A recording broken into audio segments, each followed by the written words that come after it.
모든 건 변했다. 히트 시즌2. What's up, guys? Welcome back to Pro League with Tasteless and Valdez.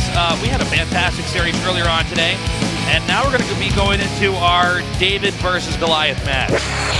Yeah, CJ not quite the team that they used to be, and Jin Air not quite the team they used to be in a better light. They're killing this round, and they're looking like the strongest team by far.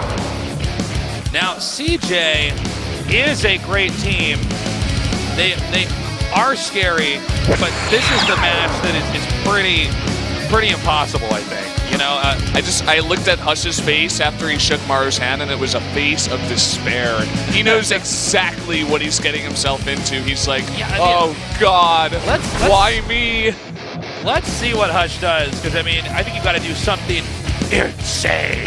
Yeah. If you're going to beat, Maru, I mean, Maru is. We need to get David Kim to nerf Maru like right away. Oh yeah. Okay. Someone break one of his fingers or something. We're gonna have to give Maru a lobotomy, okay, or something. He's too good at this game. So let's see. I mean, I don't think you play a standard game and beat Maru. I just don't see that happening. And for some reason, especially in Pro League, I mean, this guy is just like untouchable. Yeah, I really don't think there's any world that Hush comes out here and he plays a straight-up macro game against Maru and wins. You know, I'm just saying it totally honestly. He needs to do something different. It's got to be like a build nobody's ever seen before. This is the good thing about Pro League for some of these players, right? Hush is definitely the underdog here, but he could pull out some insanity, and Maru's just not ready for it, and then it takes a random win in the best of one. So right now, guys, Maru is 14-1, which is like just unheard of. That just doesn't happen. It just does not happen.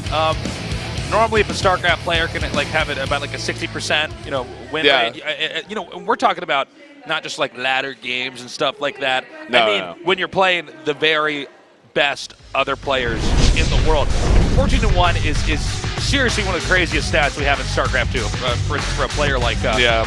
I mean, like Maru here, and I mean, Hush is like really good, and he has some cool builds, but I don't know. I don't think these guys are even in the same league. No, I don't think so. And I feel like this is actually good for CJ, because if it was Maru versus Hero, right, then you're like, okay, we have no chance, right?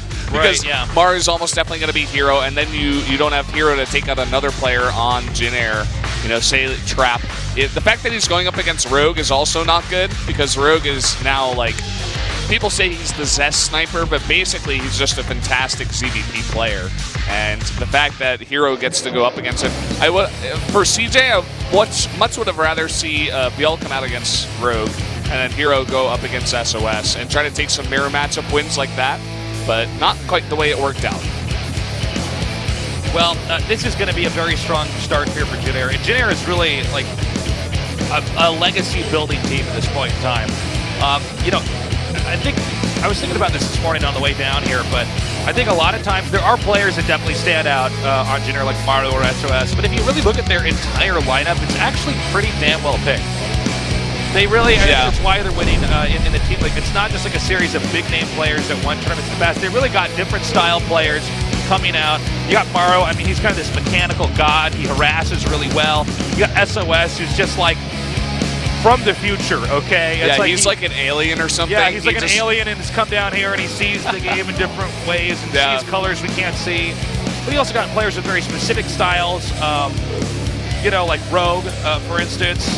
So you really just have this like lineup of really dynamic players, and I think that's why they can always send somebody out and that brings back results. I mean, they can really actually pick from a pretty good, and this is maybe something that's a little bit different from like SKT in some ways, is they have like a lot of guys who just historically have a lot of great results, but maybe not great as macro much players, but they don't, they don't have that specific something. It's part of the reason why we saw Rogue come out against Zest in the Ace match. Everybody was like, no, it's going to be Maru, of course. Like, Maru's the best player. And then, no, it's Rogue, and then he crushes Zest again. One thing on that note is it's interesting because the coach for SKT is ILOV, who is like historically one of the best macro Terrans of all time. He was the best macro Terran in the hardest macro matchup for Terran, which is Terran versus Dark. So I wonder if that's some of his you know, his maybe historical bias on how to play the game, encouraging him to pick those players. But, you know, on Gen Air, they just really have an all-star lineup of every style of play. Now, as we can see for predictions here, I'm sorry, man. I don't even know if Hutch's parents would predict him to win this at this point in time. I mean, poor guy. But hey, if he wins, that's crazy, right? I mean, Yeah. that's some And it could happen. badass results. It's not likely. I'll just say that, but Hush, I mean, he could pull out something crazy, and that's what I want to see. It's going to be Frozen Temple. It's going to be a 2-player map. Could you know, maybe try to proxy some DTs or something crazy like that. Maru historically had some trouble against DTs. I feel like since then he has kind of fixed that up a little bit, but as we continue to say, like, he's got to do something different here. Yeah, I mean, I would expect Hush to do a cheese, okay, or to do some proxy. Now, of course, I wonder if Maru expects Hush to do that as well. So it's like one of those things like, I know that you know, but do you know that I know that you know, kind of thing. And then Hush just plays a straight-up macro game instead? Yeah, and then Maru crushes him anyway? Maybe. I mean, man, we'll have to see. I don't know, man. I'm trying to imagine how Hush could overcome Maru. I guess we're going to see whatever his plan is in a second as this game is loaded up. So get ready for game number 1, Maru versus Hush.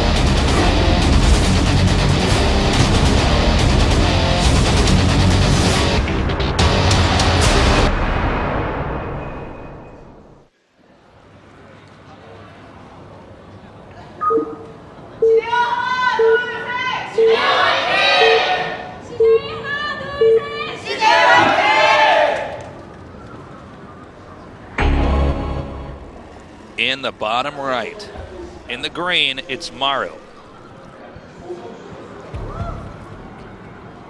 In the upper left, in the yellow, Hush. For some reason, it just makes me happy that the Gen Air Green Wings. Oh, we got one of the writers of Team Liquid down here. Thank you for all your hard work. Team Liquid writers, CJ, white team. And can we get a look? Nope. He's going to hide his face. We don't know who it is. He's going the Korean way. We'll never know. Got to hide his face, too. That's a good friend. We are anonymous. Okay, so let's see if Maru does try to send out an SCV to do the eBay. I don't know if you want to call it harass. Sometimes you can block the Nexus. Other times you can just like make this big obstruction where the other player can't mine as effectively. Let's see what Maru does here.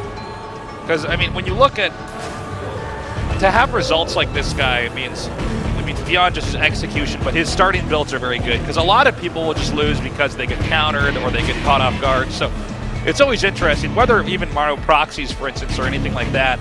You got to know that whatever he does, his builds, that's basically the exact perfect right way to do it. Yeah, for sure. And they're talking about here. I was just trying to read this sign. Something about CJ's chances for if they can make it into the playoffs.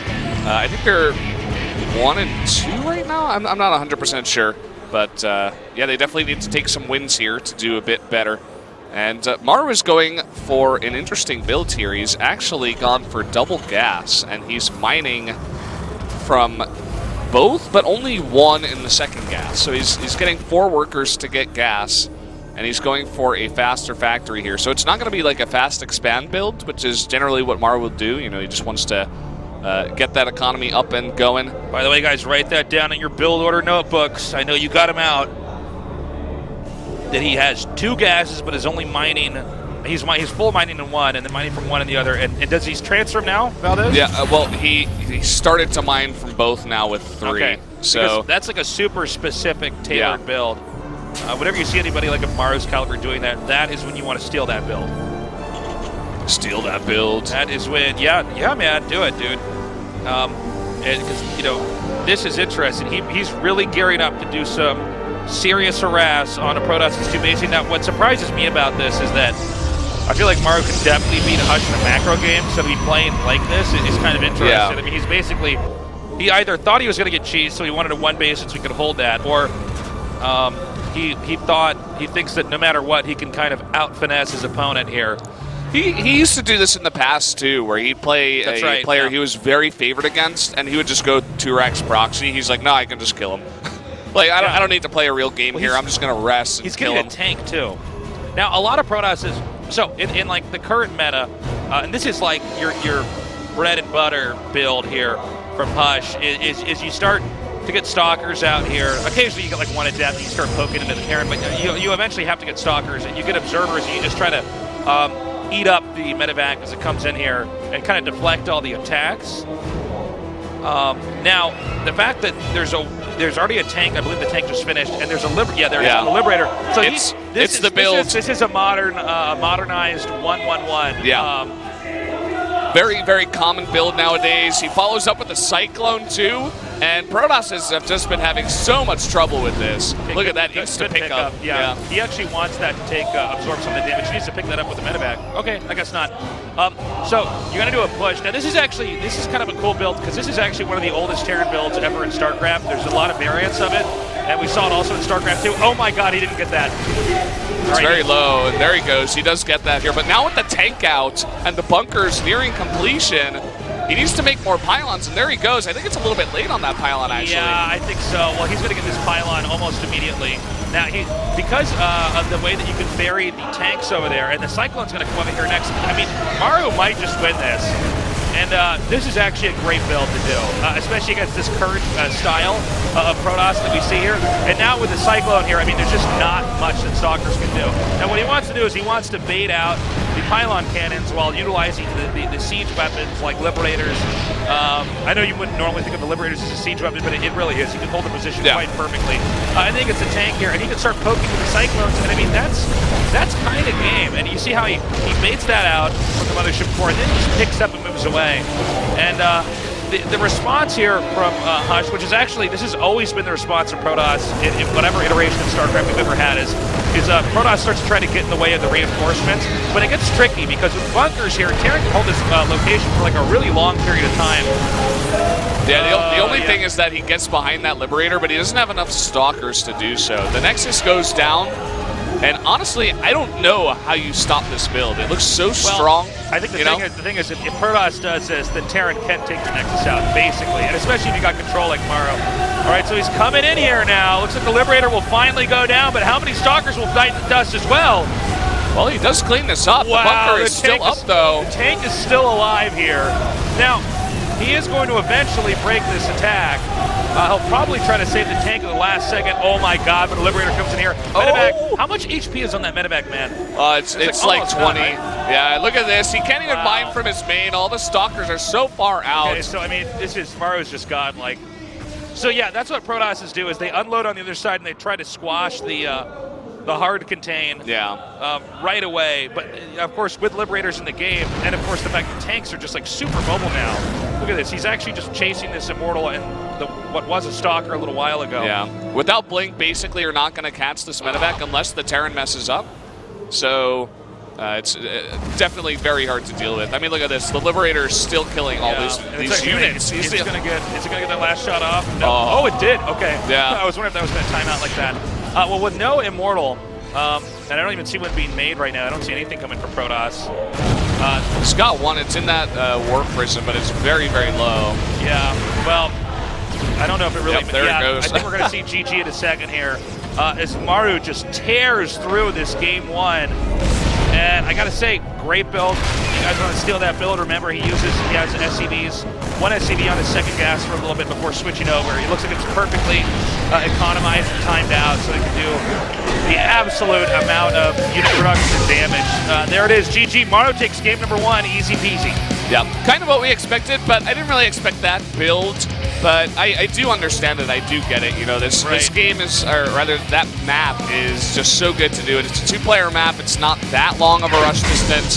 You can get over there quite fast, set up those bunkers, and yeah, Protosses are going to have to figure it out because so far here in Korea, all the Protosses are just getting crushed by that build. Well, you know, Terran's really found the Achilles heel for Protoss with that build.